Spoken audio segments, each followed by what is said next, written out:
¿Cómo lo resumiría? Es difícil resumir 27 años en la diócesis de Valladolid, pero yo me imagino que habrá tenido épocas muy diferenciadas, ¿no? Sí, no sabría distinguir demasiado en ese sentido, porque todo el camino transcurrido es algo así como un itinerario de las misericordias de Dios, en que ciertamente cada día tiene su afán y hay salpicaduras en determinados tramos del camino que parece que lo hacen diferente, pero después se allana esa especie de mirada retrospectiva a lo ya transcurrido.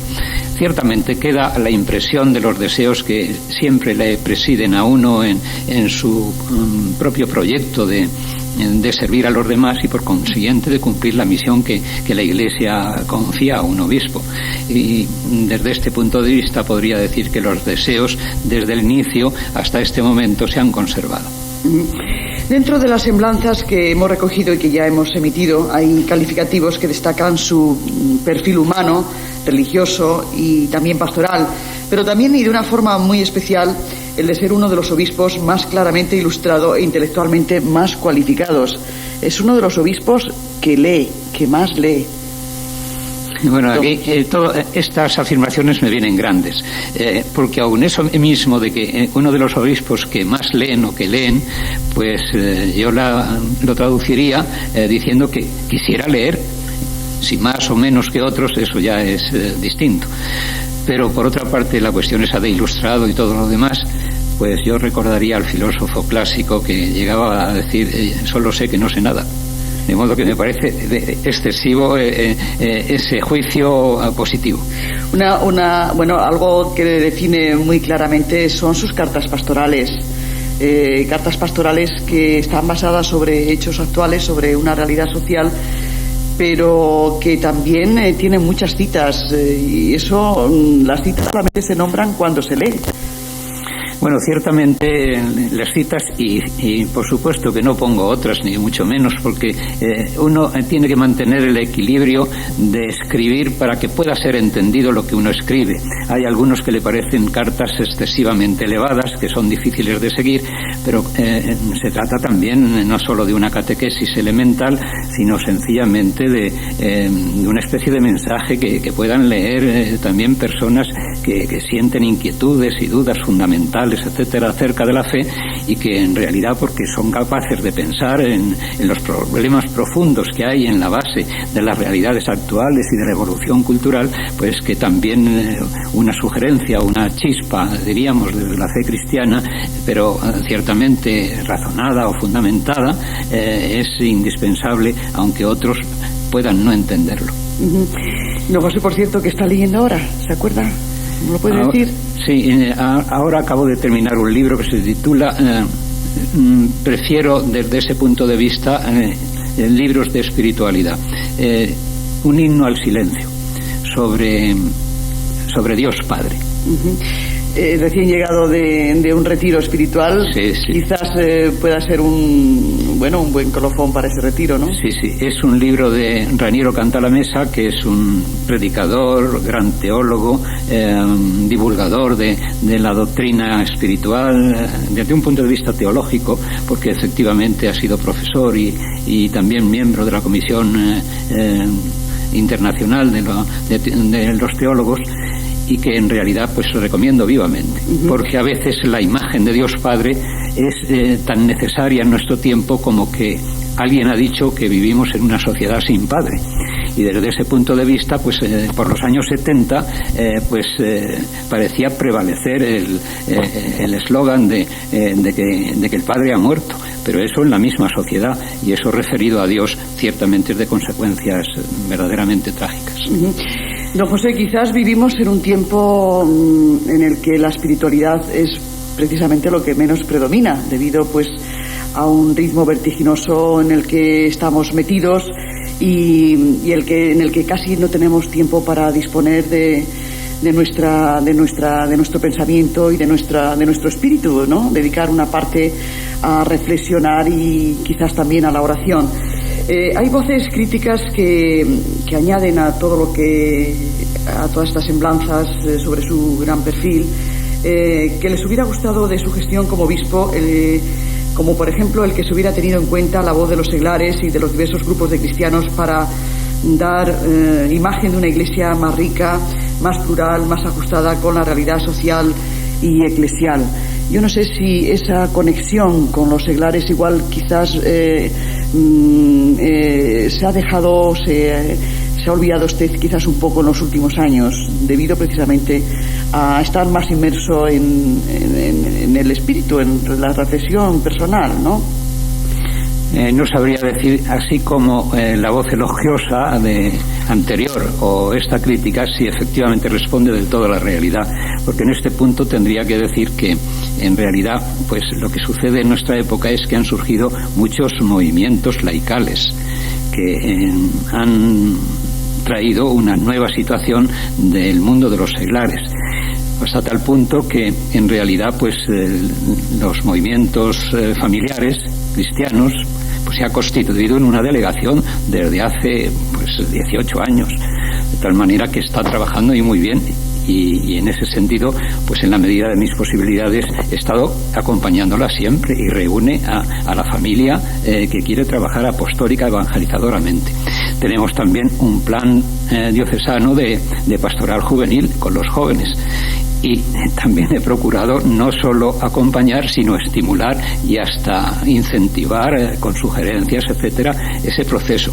Asimismo, pues tenemos el Consejo Diocesano de Laicos, que no existe en todas las diócesis, y en el nuestro sí, y en la nuestra sí, de tal manera que ahí pues se han integrado los distintos movimientos, asociaciones, agrupaciones de carácter diocesano, unas 80 o quizá más, que lo integran, y funcionan también de algún modo a su aire, y siempre que tienen reuniones y me convocan, asisto con sumo gusto, y al mismo tiempo con las posibilidades de que ellos opinen, sugieran y tracen su plan de vida.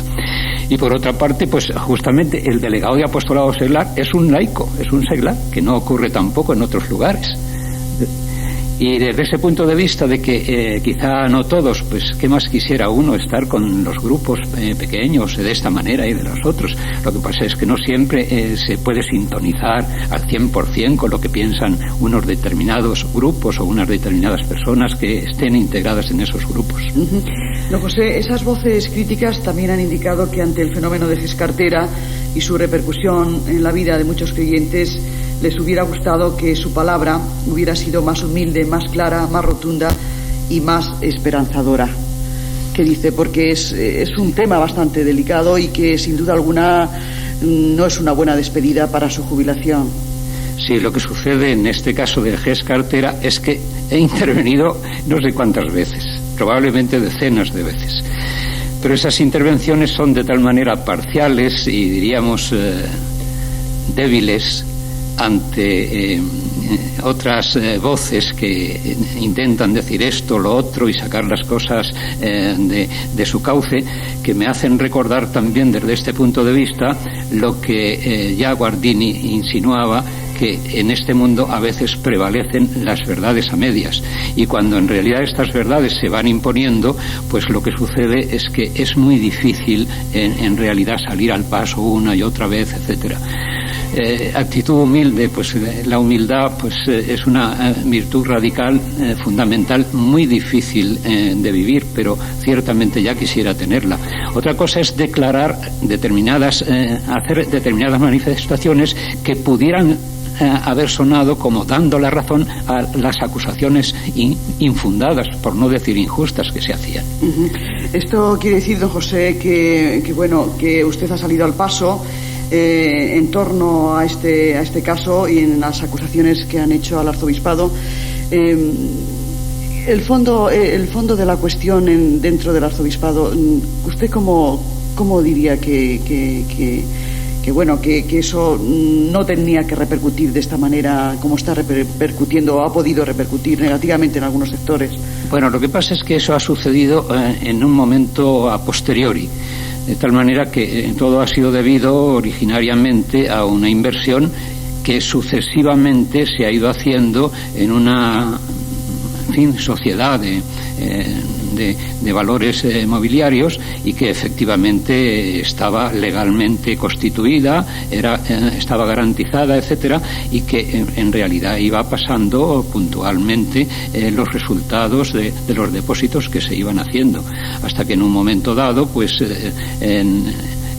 por una verificación que hizo alguno de los miembros de la Comisión Nacional de la Cartera de Valores, pues efectivamente pues se vio más prudente retirar ese depósito, pero no de tal manera que hiciera de algún modo pensar que la sociedad Gescartera pues estaba desautorizada, sino que al cabo de los 2 años que tenía una mayor garantía, incluso oficial, entonces se volvió a invertir una cantidad menor, que es la que actualmente nos adeudan. Desde ese punto de vista, claro, todo esto ha llamado la atención por la cantidad del depósito, etcétera, que se ha ido acumulando con el paso del tiempo. Pero afortunadamente se retiró a tiempo 2 años antes de declararse en quiebra o de descubrirse sencillamente el fraude de esta sociedad. Don José, usted ha defendido siempre al ecónomo don Enrique Peralta, ¿verdad? Sí, por supuesto. Le conozco de cerca y sé hasta dónde llega su rectitud de intención y su capacidad de trabajo incansable, al servicio de todos, incluso de los más pequeños, etcétera. Una vez que deje el cargo, don José, ¿continuará viviendo en Valladolid? Si Dios quiere, sí. ¿Aquí, en la casa sacerdotal? No. En otro sitio. De retiro. El sentido que ha prevalecido en mi vida es el sentido de la provisionalidad. Desde el punto de vista siguiente, provisionalidad en las cosas, en los cargos, en las situaciones, etcétera. Y desde ese punto de vista, pues viviré con toda sencillez, y espero que el Señor pues me siga asistiendo con su providencia.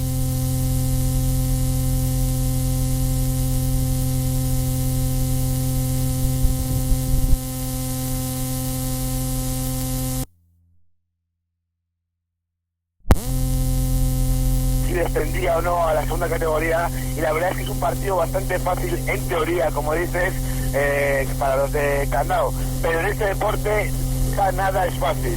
Entonces yo creo que los jugadores del Dulce de Salvador lo van a tener un poquito difícil y tendrán que poner todas sus armas para intentar ganar este partido. Él con una racha que el otro día se vio frustrada por el partido contra Semboyana, pero que hasta el momento pues no está siendo mala, con un partido ganado y un partido perdido. ¿Tenemos ya los 15 iniciales o todavía no? Tenemos ya los 15 iniciales. Por parte del derecho, con el 1 González, con el 2 Gorka, con el 3 Peña Redonda, con el 4 Irionda, con el 5 Pérez, con el 6 Lopategui, con el 7 Tapoca, con el 8 Solano, con el 9 Ugarte, con el 10 Aguado, con el 11 Mirones, el 12 Bilbao, con el 13 Sabil, con el 14 Boyeri y con el 15 Solar.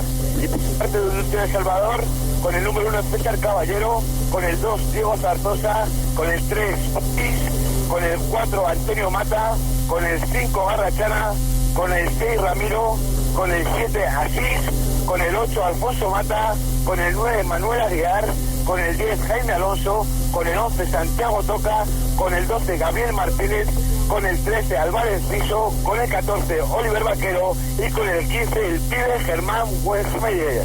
Pues esas son las alineaciones y esos son los 15. A las 12:30 será un choque de trenes. Dulciora Guecho.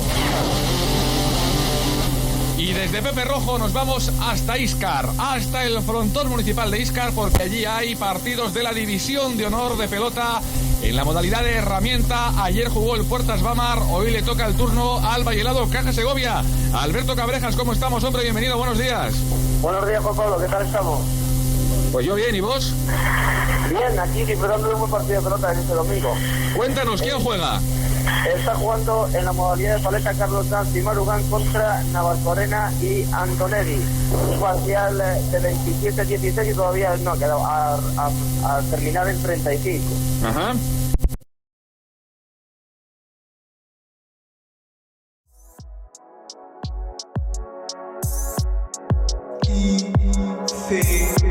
ICATC Productions.